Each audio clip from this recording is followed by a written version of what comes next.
Моешь ты посуду или едешь в машине за рулем, а в голове все время идет яростный спор с начальником, с бывшим или с неким родственником, или вообще какой-то чужой человек, с которым ты только что поссорилась.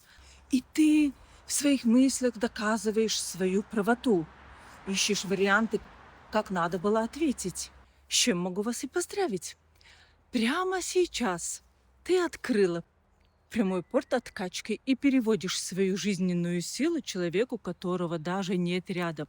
На тонком плане расстояний не существует.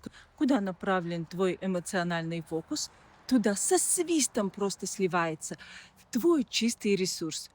Тот человек в этот момент спокойно пьет кофе, а вы выходите из душа уставшие и обесточенные.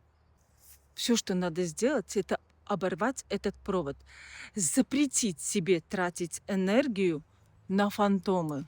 Было и было. Перестаньте делать эту мясорубку у себя в голове, все время молоть одно и то же. Берегите свою энергию, и все будет пучком. С вами Агрита. Пока-пока.